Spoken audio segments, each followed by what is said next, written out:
Testemunhos para a Igreja, volume 4, capítulo 3.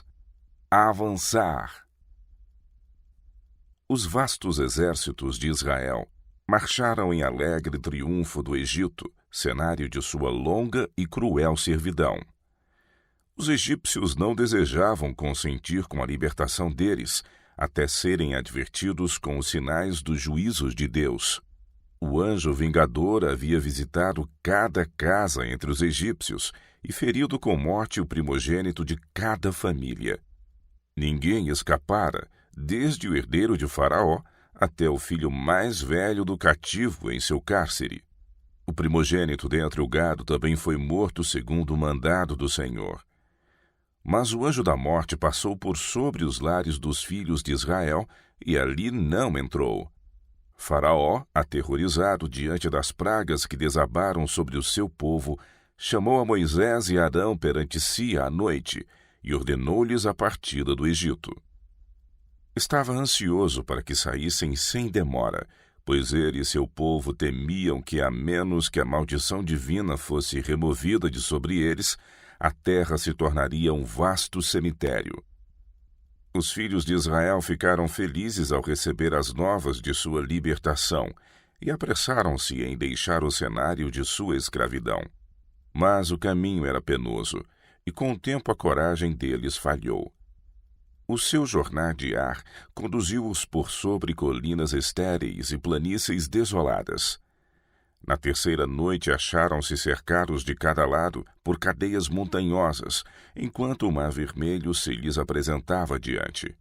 Ficaram perplexos e deploraram grandemente a sua situação.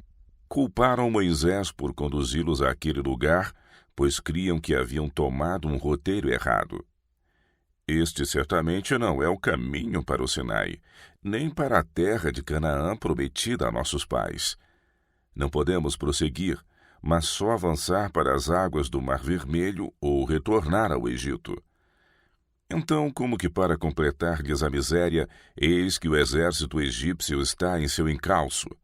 O imponente exército é dirigido pelo próprio Faraó, que se arrependera de ter libertado os hebreus e teme havê-los enviado para fora do país para se tornarem uma grande nação a ele hostil. Que noite de perplexidade e angústia foi aquela para Israel! Que contraste com a gloriosa manhã em que deixaram a servidão do Egito e com feliz regozijo assumiram o comando de marcha rumo ao deserto. Quão indefesos se sentiam diante do poderoso inimigo! O clamor de mulheres e crianças aterrorizadas, misturado com o mugido do gado assustado e o balido das ovelhas, aumentava a desanimadora confusão do momento. Mas havia Deus perdido todo o interesse por seu povo, a ponto de deixá-lo à destruição? Não advertiria de seu perigo e o libertaria de seus inimigos? Deus não se compraz na aflição de seu povo. Fora ele próprio quem instruíra Moisés a acampar-se junto ao Mar Vermelho e, adicionalmente, o informara. Então Faraó dirá dos filhos de Israel: estão embaraçados na terra, o deserto os encerrou. E eu endurecerei o coração de Faraó, para que os persiga, e serei glorificado em Faraó e em todo o seu exército, e saberão os egípcios que eu sou o Senhor. Jesus estava diante daquele vasto exército. A coluna de nuvem durante o dia e a coluna de fogo à noite representavam o seu divino líder. Mas os hebreus não suportaram pacientemente a prova do Senhor. Suas vozes se ergueram em reprovação e acusações contra Moisés, seu líder visível, por trazê-los àquele grande perigo. Não confiavam no poder protetor de Deus, nem reconheciam a sua mão detendo os mares que os rodeavam. Em seu frenético terror, haviam se esquecido da vara com a qual Moisés transformara a água do Nilo em sangue e as calamidades com que Deus visitara os egípcios pela perseguição a seu povo escolhido. Haviam se esquecido de todas as maravilhosas intervenções divinas em seu favor. Ah, clamaram eles, quem nos dera ter permanecido no cativeiro! É melhor viver como escravos do que morrer de fome e fadiga no deserto, ou ser mortos na guerra contra nossos inimigos. Voltaram-se contra Moisés com amarga censura por não ter os deixado onde estavam, em vez de tirá-los para perecer no deserto. Moisés ficou grandemente preocupado por seu povo ter tanta falta de fé, especialmente após repetidamente testemunhar as manifestações do poder de Deus em seu favor. Sentiu-se magoado por o acusarem pelos perigos e dificuldades de sua situação, quando ele havia simplesmente seguido as expressas ordens de Deus. Mas mantinha fé de que o Senhor os conduziria à segurança, e defrontou e aquietou as reprovações e temores de seu povo, mesmo antes de poder discernir por si mesmo o plano de seu livramento. Eles estavam, na verdade, em um lugar onde não havia possibilidade de saída, a menos que o próprio Deus se interpusesse para salvá-los, mas haviam sido colocados naquela dificuldade por obedecerem às ordens divinas, e Moisés não sentia temor das consequências. Disse ao povo: Não temais, estai quietos e vede o livramento do Senhor, que hoje vos fará. Porque aos egípcios que hoje vistes, nunca mais vereis para sempre. O Senhor pelejará por vós e vos calareis. Não foi fácil manter os exércitos de Israel na espera pelo Senhor. Estavam com os ânimos agitados e cheios de terror. Faltava-lhes disciplina e domínio próprio. Impressionados com os horrores de sua condição, tornaram-se violentos e irrazoáveis. Esperavam que bem depressa cairiam nas mãos de seus opressores, e suas lamúrias e recriminações eram elevadas e profundas. A maravilhosa coluna de nuvem os acompanhara em suas peregrinações e servira para protegê-los dos escaldantes raios do sol. O dia inteiro a coluna se movia majestosamente adiante deles, e não ficavam sujeitos à luz do sol nem a tempestades. E à noite se tornava em uma coluna de fogo para iluminar-lhes o caminho.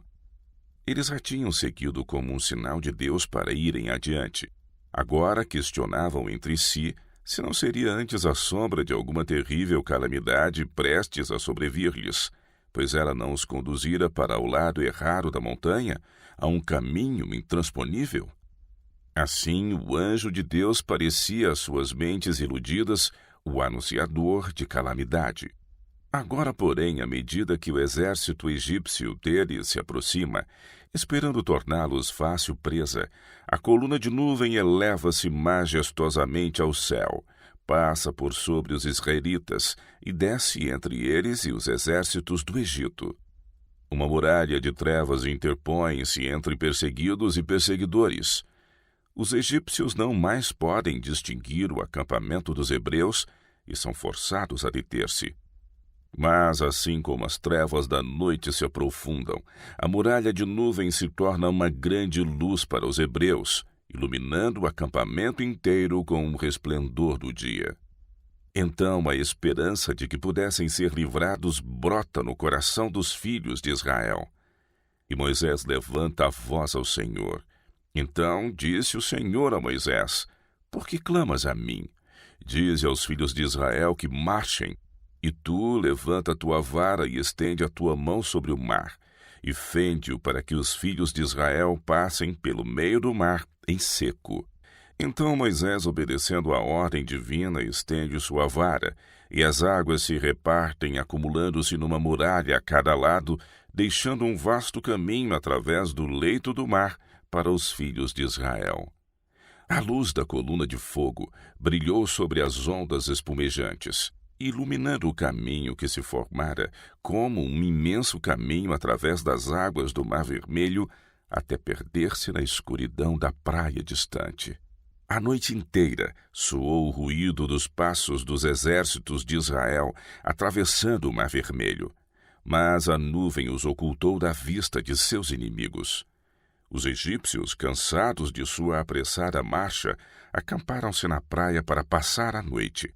Viam os hebreus apenas a curta distância à frente, e como não parecia restar-lhes possibilidade de escape, decidiram descansar à noite e realizar uma fácil captura ao amanhecer. A noite foi intensamente escura. As nuvens pareciam cercá-los com alguma substância palpável. Profundo sono caiu sobre o acampamento. Até as sentinelas dormiram em seus postos. Por fim, um som penetrante desperta o exército. A nuvem está passando adiante. Os hebreus estão em marcha. Vozes e sons de marcha vêm da direção do mar. Está ainda tão escuro que não podem discernir o povo que lhes escapa, mas a ordem é dada para se prepararem para a perseguição. O tilintar das armas e o ruído das carruagens, a tomada de posição dos capitães e o relinchar dos cavalos podem ser ouvidos. Logo o comando de marcha é formado e avança em meio à escuridão, no encalço da multidão fugitiva. Nas trevas e confusão, avançam rápidos em sua perseguição, sem perceberem que invadiam o leito do mar, ladeados por ameaçadoras muralhas de água. Anseiam que o nevoeiro e a escuridão se dissipem para ver os hebreus e sua clara localização. As rodas das carruagens afundam na areia mole e os cavalos se embaraçam e se desgovernam. Prevalece a confusão, contudo seguem adiante, julgando-se seguros da vitória. Finalmente, a misteriosa nuvem transforma-se em uma coluna de fogo diante de seus olhos atônitos. Ribombam os trovões e lampejam os relâmpagos. As ondas desabam ao seu redor e o temor lhes toma conta do coração. Em meio ao terror e confusão, a lúgubre luminosidade revela aos pasmados egípcios as águas terrivelmente amontoadas à direita e à esquerda deles. Discernem o amplo caminho que o Senhor preparara para seu povo em meio às rutilantes areias do mar e contemplam o triunfante Israel seguro na praia da outra extremidade. Confusão e desespero os dominam. Em meio ao furor dos elementos em que ouviam a voz de um Deus irado, esforçam-se por refazer os passos e fugir para a margem de onde haviam saído. Mas Moisés estende sua vara, e as águas amontoadas, sibilantes, rugidoras e ansiosas por sua presa, desabam sobre os exércitos egípcios. O orgulhoso faraó e suas legiões, carruagens douradas e armaduras resplandecentes, cavalos e cavaleiros, são tragados por um mar tempestuoso. O poderoso Deus de Israel havia libertado seu povo, e seus cânticos de gratidão ascendem aos céus por Deus ter atuado tão maravilhosamente em seu benefício. A história dos filhos de Israel foi escrita para ensino e admoestações de todos os cristãos. Quando os israelitas eram surpreendidos por perigos e dificuldades, e seu caminho parecia impedido, abandonava-os a fé e murmuravam contra o líder que Deus lhes designara. Censuravam-no por levá-los ao perigo, quando ele apenas obedecera à voz de Deus. A ordem divina foi avançar. Não deviam esperar até que o caminho se aplainasse e pudessem compreender inteiramente o plano para seu livramento. A causa de Deus é progressiva, e ele abrirá um caminho diante de seu povo. Hesitar e queixar-se é manifestar desconfiança no Santo de Israel. Em sua providência, Deus conduziu os hebreus à fortaleza das montanhas, tendo o Mar Vermelho em frente, a fim de efetuar seu livramento e libertá-los para sempre de seus inimigos. Poderia havê-los salvo por qualquer outra maneira, mas escolheu esse meio a fim de provar-lhes a fé e fortalecer-lhes a confiança nele. Não podemos acusar Moisés de falta pelo fato de o povo murmurar contra a sua conduta. Era o próprio coração rebelde e insubmisso que havia neles que os levava a censurar o homem a quem Deus escolhera para conduzir seu povo. Enquanto Moisés agia no temor de Deus e segundo suas instruções, com inteira fé em suas promessas, aqueles que o deviam apoiar ficavam desanimados, nada podendo ver diante deles senão derrota, ruína e morte. O Senhor está agora a lidar com o seu povo, o povo que crê na verdade presente. É seu desígnio levar a importantes resultados, e enquanto sua providência age nesse sentido, diz ao povo avançar. Certamente o caminho ainda não está aberto. Ao marcharem, porém, na força da fé e da coragem, o Senhor mostrará o caminho claro aos seus olhos. Sempre haverá pessoas que murmurem como fez o antigo Israel e ponham a culpa das dificuldades em que se acham sobre os que Deus suscitou com o fim especial de promover o avançamento de sua causa. Deixam de ver que Ele os está provando com levá-los a situações críticas, das quais não há livramento possível senão pelo seu braço. Tempos há em que a vida cristã parece cercada de perigos, e difícil se afigura o cumprimento do dever. A imaginação pinta ruína pela frente, escravidão e morte por trás. Todavia, a voz de Deus fala claramente acima de todos os desânimos. Avançar! Devemos obedecer a esta ordem, seja qual for o resultado, mesmo que nossos olhos não consigam penetrar as trevas e sintamos frias ondas envolverem-nos os pés. Os hebreus estavam cansados e possuídos de terror. Não obstante houvessem eles ficado para trás quando Moisés lhes ordenou que marchassem, ou houvessem se recusado a aproximar-se mais do Mar Vermelho, nunca haveria o Senhor aberto um caminho para eles. Marchando até a própria água, mostraram ter fé na palavra divina proferida por Moisés. Fizeram tudo o que lhes estava ao alcance, e então o poderoso de Israel fez sua parte, e dividiu as águas para lhes oferecer aos pés um caminho. As nuvens que se adensam em torno de nosso caminho nunca hão de desaparecer diante de um espírito vacilante, duvidoso.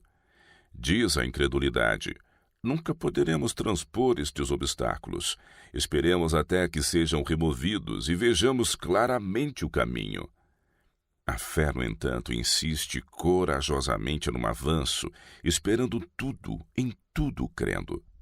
A obediência a Deus traz certamente a vitória. É unicamente pela fé que podemos alcançar o céu. Grande é a semelhança entre nossa história e a dos filhos de Israel. Deus conduziu seu povo do Egito ao deserto, onde podiam guardar-lhe a lei e obedecer-lhe à voz. Os egípcios não tinham nenhuma consideração pelo Senhor e achavam-se acampados perto deles. Todavia, o que para os israelitas era uma abundância de luz iluminando todo o acampamento e lançando claridade sobre o caminho que lhes estava à frente, para os exércitos de Faraó constituía uma muralha de nuvens, tornando mais negra a escuridão da noite. Há presentemente da mesma maneira um povo a quem Deus fez depositários de sua lei.